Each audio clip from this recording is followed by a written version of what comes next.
ಇವತ್ತೊಂದು ಮೀಸಲಾತಿ ಚೇಂಜ್ ಆಗೈತೆ ಅಂತ ಒಂದು ಜಿಲ್ಲಾಧಿಕಾರಿಗಳಿಗೆ ಒಂದು ಮನವಿ ಕೊಡಕ್ಕೆ ಬಂದಿದೆ ಸರ್. ಗ್ರಾಮ ಪಂಚಾಯತ್ ಎಲೆಕ್ಷನ್ ಸರ್ ಬಂದು ಗ್ರಾಮ ಪಂಚಾಯತ್ ತಾಲೂಕು ಪಂಚಾಯತ್ ಜಿಲ್ಲಾ ಪಂಚಾಯತ್ ಹೌದು ಆದಂತ ಸಮಸ್ಯೆ ಆದ್ರೆ ಏನು ಸರ್?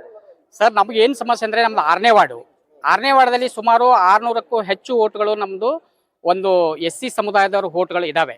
ಆದರೆ ಏನಂತಂದರೆ ನಮಗೆ ನಮ್ಮ ವಾರ್ಡದಲ್ಲಿ ಮೂರು ಏನಂದ್ರೆ ಕೆಟಗರಿಗಳು ಇದ್ದಾವೆ. ಅಂದರೆ ಮೂರದಲ್ಲಿ ಯಾವುದಾದ್ರೂ ಒಂದು SCಯನ್ನು ಕೊಡಲೇಬೇಕು. ನಮ್ಮದು ಒಂದೇನಪ್ಪ ಅಂತಂದರೆ 1ನೇ ವಾರ್ಡದಲ್ಲಿ ನಮ್ಮದು SCಯನ್ನು ಅಲ್ಲಿ ಹಾಕಿದ್ದಾರೆ. ಅಲ್ಲಿ ನಮ್ಮದು ಒಂದು ಮತದಾರ ಯಾರೂ ಇಲ್ಲ, ಅಲ್ಲಿ ನಮ್ಮದು ಆಗೋದಿಲ್ಲ. ಅದಕ್ಕೋಸ್ಕರ ಇನ್ನೊಂದು ಏನಂತಂದರೆ ಮಹಿಳೆಯಾದರೂ ಕೊಡಬೇಕಾಗಿತ್ತು. ಮಹಿಳೆ ಏನಂತಂದರೆ 4ನೇ ವಾರ್ಡದಲ್ಲಿ ಕೊಟ್ಟಿದ್ದಾರೆ, ಅಲ್ಲಿನೂ ಕೂಡ ನಮ್ಮದು ಒಂದು ಓಟ್ ಇಲ್ಲ. ಇನ್ನೊಂದು ಏನಂತಂದರೆ ಈ ST ಓಟ್ ಏನದಲ್ಲ, ST ಮತದಾರರು ನಮ್ಮಲ್ಲಿ ಒಂದೂ ಇಲ್ಲ, ಆದರೂ ST ತಂದು ನಮ್ಮಲ್ಲಿ ಹಾಕಿದ್ದಾರೆ.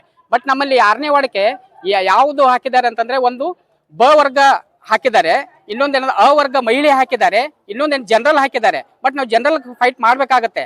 ಬಟ್ ಏನು ಅಂತಂದರೆ ನಮಗೆ 6ನೇ ವಾರ್ಡದಲ್ಲಿ ಒಂದು SC ಸೀಟನ್ನು ಹಾಕಿದ್ರೆ ಏನಾಗ್ತದೆ, ನಾವು ಒಂದು ಆಯ್ಕೆಯಾಗಿ ಬರ್ಲಿಕ್ಕೆ ಸಾಧ್ಯ ಆಗ್ತದೆ. ಹೀಗಿರೋದ್ರೆ 600 ಜನರಿಗೆ ಇಷ್ಟು ದೊಡ್ಡ ಸಮಾಜ ಇದ್ರೂ ಸಹಿತ ಒಂದೂ ಕೂಡ ನಮ್ಗೆ ಸೀಟ್ ಇಲ್ಲ ಅಂತಂದ್ರೆ ಇಡೀ ನಮ್ಮ ಪಂಚಾಯತಿನಲ್ಲಿ ನಮ್ದು ಏನು ಇಲ್ಲ ಅಂತಂದ್ರೆ ಪೂರ ನಮ್ಮದು ಎಲ್ಲ ದಲಿತ ಸಮುದಾಯದವರಿಗೆ ಇದು ತುಂಬಾ ಅನ್ಯಾಯ ಆಗಿದೆ. ಅದಕ್ಕೋಸ್ಕರ ಏನಂತಂದ್ರೆ ನಮಗೇನಂತಂದ್ರೆ ನಮ್ದು ಉದ್ದೇಶ ಇಷ್ಟು, ಹೆಣ್ಣಾಗ್ಲಿ ಗಂಡಾಗ್ಲಿ ಯಾವ್ದಾದ್ರು ಇದ್ರು ಕೂಡ ನಮ್ಮ ವಾರ್ಡ್ 6ನೇ ವಾರ್ಡ್ಗೆ ಒಂದು ಸೀಟನ್ನ ನಾವು ಈ ಮನವಿ ಈ ವಾರ್ಡ್ಗೆ ಏನಪ್ಪ ನಾವು ಕೇಳ್ಕೊಳ್ತಾ ಇದ್ದೀವಿ, ಒಂದು ಸೀಟನ್ನ ನಮ್ಮ ಹಾಕ್ರಿ ಅಂತ ಹೇಳ್ಬಿಟ್ಟು. ನಮ್ಮಲ್ಲಿ ಹಾಕಿದ್ರೆ ನಾವು ಕಾಂಟ್ಯಾಕ್ಟ್ ಮಾಡಿ ಆರಿಸಿ ಬರ್ಬೋದು. ಸರ್, ಹಾಗಾದ್ರೆ ಬಾಬಾ ಸಾಹೇಬರು ಕೊಟ್ಟಂತ ಒಂದು ಮೀಸಲಾತಿಯನ್ನು ಧಿಕ್ಕರಿಸ್ತಾ ಇದ್ದಾರೆ ರಾಜಕಾರಣಿಗಳು. ಹೌದು, ಮೀಸಲಾತಿ ಧಿಕ್ಕರಿಸದಂಗೆ ಇದು. ಯಾಕಂತಂದ್ರೆ ಈಗ ಇವರು ನಮ್ಮ SC ಸಮುದಾಯದವರು ಕೂಡ ಮೇಲೆ ಬರಲಿ ಅನ್ನೋ ಉದ್ದೇಶದಿಂದ ಯಾವ್ದಾದ್ರು ಪಂಚಾಯತಿನಲ್ಲಿ ನಮ್ಮ ಕೆಟಗರಿ ಇದ್ರೂ ಕೂಡ ಅದಕ್ಕೆ ಅವಕಾಶನೇ ಕೊಡ್ತಾ ಇಲ್ಲಲ್ಲ ಅವರು.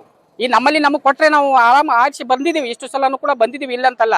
ಬಟ್ ಈ ಮತದಾರ ಇಲ್ಲದಲ್ಲಿ ನಮ್ಮಲ್ಲಿ ಓಟ್ ಹಾಕಿದ್ರೆ ನಾವು ಹೆಂಗೆ ನಾವು ಆಯ್ಕೆಯಲ್ಲಿ ಬರ್ಲಿಕ್ಕೆ ಸಾಧ್ಯ? ಹಳ್ಳಿ ಲೆವೆಲ್ನಲ್ಲಿ ಬಂದ್ರೆ ಕಾರ್ಯಕ್ರಮ ಇರ್ತದೆ ದಲಿತರ ಪರ. ಹೌದು ಹೌದು. ನೀವು ಜನರಲ್ ನಲ್ಲಿ ಹೋಗಿ ಫೈಟ್ ಮಾಡಿದ್ರೆ ನಿಮ್ಗೆ ಓಟ್ ಹಾಕ್ತಾರ ಜನ ನಮ್ಗೆ ಓಟ್ ಹಾಕಲ್ಲ. ಯಾಕಂದ್ರೆ ತಮಗೆ ಅವ್ರು ಏನಂತಂದ್ರೆ ಈಗ ಅವರು ಇರೋಂತನಲ್ಲ, ಎಲ್ಲಾ ಜನರು ನಮ್ಮ ಮೇಲೆ ಅಷ್ಟೊಂದು ಕರುಣೆ ಇರಲ್ಲ.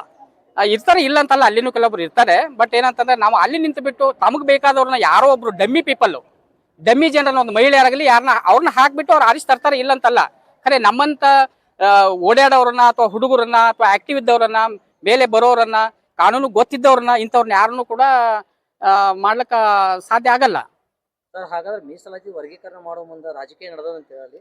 ರಾಜಕೀಯ ನಡೆದಿದೋ ಇಲ್ಲೋ ಗೊತ್ತಿಲ್ಲ ನಮ್ಗೆ. ಯಾಕಂತಂದ್ರೆ ಇಲ್ಲ, ರಾಜಕೀಯ ನಡೆದಿದೋ ಇಲ್ಲೋ ಗೊತ್ತಿಲ್ಲ. ನಮ್ದು ಉದ್ದೇಶ ಏನಂತಂದ್ರೆ ನಮ್ಮ 6ನೇ ವಾರ್ಡಕ್ಕೆ ಗಂಡಾಗ್ಲಿ ಹೆಣ್ಣಾಗ್ಲಿ ಒಂದು ಸೀಟ್ ಮಾತ್ರ ಬೇಕೇ ಬೇಕು ಅಂತ ಹೇಳಿ ನಮ್ದು ಮನವಿ ಅಷ್ಟೇ. ಒಂದ್ ಹೇಳಿ ಮೀಸಲಾತಿ ಕೊಡ್ಲಿಕ್ಕಪ್ಪ ನಿಮ್ಮ 6ನೇ ವಾರ್ಡ್ ಜನರಲ್ ಗಂಡ ಮುಂದಿನ ಯಾವ ರೀತಿ ಇರ್ತದೆ ನಿಮ್ಮ ಹೋರಾಟ? ಸರ್, ನಮ್ದು ಹೋರಾಟ ಏನಂತಂದ್ರೆ ನಾವು ಒಂದು ಸೀಟ್ ಬೇಕೇ ಬೇಕು. ನಮ್ದು ಇವತ್ತು ಸೋಲು ಗೆಲುವು ನಡೆಯುದೆ. ಅದಕ್ಕಾಗಿ ಏನಪ್ಪಾ ಅಂದ್ರೆ ನಮ್ಮ 6ನೇ ವಾರ್ಡಲ್ಲಿ ನಾವು ಫೈಟ್ ಮಾಡ್ತೀವಿ. ಒಂದು ಜನರಲ್ ಕೊಟ್ಟಿದ್ದಾರೆ, ಬಟ್ ಜನರಲ್ ಅವರಿಗೆ ಅನ್ಯಾಯ ಆಗ್ಬಾರ್ದು ಉದ್ದೇಶದಿಂದ ನಮ್ದೇನಪ್ಪ, ನಮಗೊಂದು ಕೊಟ್ರಂದ್ರೆ ಅವ್ರ ಜೊತೆ ನಾವು ಹಿಂಗಲ್ ಆಗ್ತೀವಿ, ನಮ್ಗೆ ಒಂದು ಓಟ್ ಇರಲಿ ಅಂತ ಹೇಳ್ಬಿಟ್ಟು. ಇಲ್ಲ ನಮ್ಗೆ ಅದನ್ನೂ ಮಾಡಲಿಲ್ಲ ಅಂತಂದ್ರೆ ನಾವು ಜನರಲ್ ಅನಿವಾರ್ಯವಾಗಿ ಫೈಟ್ ಮಾಡ್ತೀವಿ, ಆಯ್ಕೆಯಾಗಿ ಬಂದೇ ಬರ್ತೀವಿ. ನನ್ನ ಹೆಸರು ಭೀಮಾಶಂಕರ್ ಮಸ್ಲಿ ಅಂತ. ನಮ್ಮದು ಇದು ಇಂಡಿ ತಾಲೂಕು ಅಂಜುಟ್ಗಿ. Okay sir.